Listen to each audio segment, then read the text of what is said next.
मेरा नाम अलबेली है। बाकी बच्चों के जैसे मुझे भी घूमना फिरना और तरह तरह की मिठाइयाँ खाना मुझे बहुत पसंद है।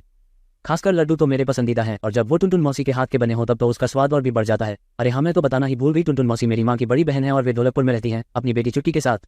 मौसी की मिठाइयों की दुकान भी है। हम लोग बोटकपुर में रहते हैं, दोनों गांव पड़ोसी हैं, लेकिन पढ़ाई की वजह से मौसी के यहाँ कम ही जा पाती हूँ। ढोलकपुर का दशहरा मशहूर है। मैंने माँ से कहा कि इस बार दशहरे में मौसी जी के यहाँ ढोलकपुर चलते हैं। मौसी और चुटकी की बहुत याद आ रही है। माँ ने मेरी बात मान ली। अगली सुबह मैं अपने छोटे भाई आकाश और माँ के संग बस द्वारा ढोलकपुर के लिए निकल पड़े। बाबूजी और दादा दादी घर पर ही रुक गए। ढोलकपुर पहुंचकर हम सीधे टुनटुन मौसी की दुकान पर गए, क्योंकि हमें पता है कि त्योहार का समय है तो मौसी और चुटकी वहीं होंगे। मैंने चटपट मौसी को प्रणाम किया। माँ और मौसी जज से गले लग गईं। टुनटुन मौसी ने कहा, अच्छा किया मुनमुन जो बच्चों को ले आई, बहुत दिनों से मिलने का मन था लेकिन आजकल दुकान में काम बहुत बढ़ गया है तो जा नहीं पाए। चुटकी भी हमें देखकर बहुत खुश हुई। टुनटुन मौसी ने हमें लड्डू खाने को दिए। खा पीकर हम चुटकी के साथ गांव की सैर पर निकल पड़े। थोड़ी दूर जाते ही हमें छोटा भीम मिला। वह चुटकी का सबसे अच्छा दोस्त है। छोटा भीम बहुत ही बहादुर है, कैसी भी कठिन परिस्थिति में वह हल निकाल लेता है। इसी वजह से ढोलकपुर के महाराज इंद्रवर्मा उसे बहुत मानते हैं। छोटा भीम मुझे छोटी बहन मानता है। राजू और जग्गू बंदर भी हमारे साथ हो लिए, तभी कालिया और डोलू बोलू आ गए। हम सब रावण दहन देखने के लिए दशहरे के मैदान में चले। सारा गांव वहीं इकट्ठा था। महाराज इंद्रवर्मा और राजकुमारी इंदुमती भी आए हुए थे।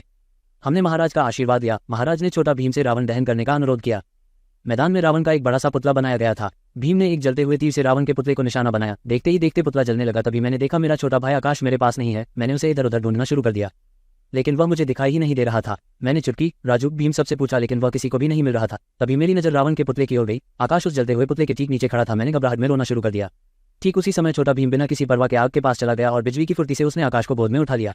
चुटकी ने उसे लड्डू दिया, जिसे भीम ने हवा में ही लपक लिया। सारा गांव भीम की बहादुरी और साहस के लिए शाबाशी दे रहा था। महाराज इंद्रवर्मा ने भी भीम की बहुत तारीफ की।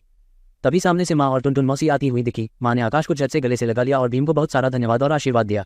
अगली सुबह की बस से हम अपने घर वापस आ गए। इस घटना के बाद छोटा भीम मेरा और भी गहरा दोस्त बन गया।